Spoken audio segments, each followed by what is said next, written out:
Right now, we're at 339 Leland Avenue, where police say a man was shot in the leg. A canine is out tracking for the suspect. We're here in Miami Township, where the Firefighters Union are expressing their concerns on whether to merge with the Miamisburg Department, even though it would save the city money. Sergeant Jeffrey Reek is a 1984 graduate of Sydney High School in Sinclair 10 years later. School officials say his death is a deadly outbreak occurs at a Montgomery County animal shelter. Find out what you need to know to make sure your pet doesn't become the next victim. State lawmakers are considering mandatory drug testing for welfare recipients. This has a lot of people here at the job center upset. Sergeant Reek was living in Franklin County. He leaves behind a 15-year-old son. Reporting Jenna Hoskins, 2 News. We're here for the opening day of the Kroger Aquatic Center in Huber Heights, and let me tell you, it's just in time for this hot Memorial Day weekend.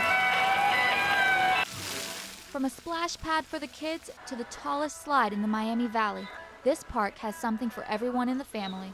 This is absolutely huge for the city of Huber Heights, for the surrounding communities. I think it's going to pull families together. I think it's just absolutely wonderful. And with a line extending past the entrance, it seems other community members feel the same way. 10 months ago, when we decided to build this building, I told everybody that Memorial Day is traditionally cool in Ohio, so I didn't think we'd have too big a line at all. And then all of a sudden, the weatherman on your channel told me it was going to be 95 today, and I knew then we were in trouble. The weather certainly brought in a huge crowd, with the executive director of the YMCA expecting a couple thousand people just today. And with temperatures reaching the mid-90s, walking rather than running around the pool isn't the only safety precaution that residents should take. We're going to do our best to wear sunscreen all day and drink lots of water. The folks at the Y have already been going around and telling everyone stay hydrated, so we're going to do our best with that.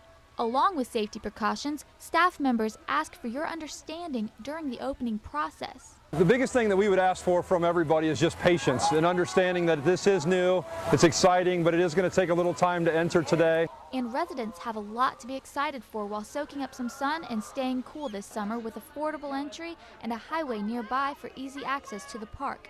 Reporting Channel 2 News, Jenna Hoskins. The fight to rid an Ohio lake of toxic algae continues. Officials say Grand Lake St. Mary's is in trouble.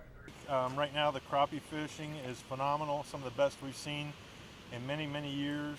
Blue-green algae is still a problem at Grand Lake St. Mary's. The algae can be deadly to humans and wildlife. It's kind of scary, really. Officials say the runoff from farms on the watershed are allowing the algae to thrive. The whole idea here is to remove as much phosphorus as we can from the lake, because the phosphorus is the food source to the algae. But director at Grand Lake St. Mary's, Brian Miller, says an abnormally warm March and April has helped the algae to spread. Algae is just like any other living organism. I mean, it needs heat, it needs the right conditions. The state is currently working with DNR and EPA to help treat this problem. Officials say the lake has many sources feeding water into it, which can cause it to be more difficult to control algae problems. Reporting Channel 2 News, Jenna Hoskins. What began as a theft investigation quickly turned into a $16,000 drug bust in Dayton, leaving one person in custody. The investigation began in the parking lot of an apartment complex in the 2400 block of Wyoming Street after police were called to investigate a possible theft. A man claimed to have had a large amount of cash stolen from him, but things just didn't add up to police, and that's what led them on a search to find a large amount of marijuana. The claim that such a large amount of cash being stolen was suspicious to the officers, so they investigated a little further and started asking some questions, which led them out to this apartment complex, and ultimately they were tipped off to the presence of the marijuana. Officials say about 1.5 pounds of marijuana, valued at approximately $16,000, was transported from California to Dayton in an attempt to sell it.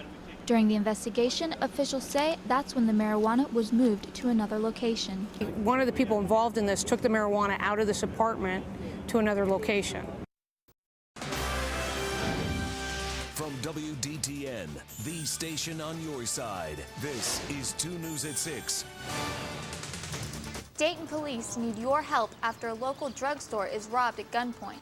To see a situation where 3 young lives could have been swept away at a moment, it's scary. The hard lesson these teens were forced to learn on the fly. But first at 6, remembering a woman brutally murdered.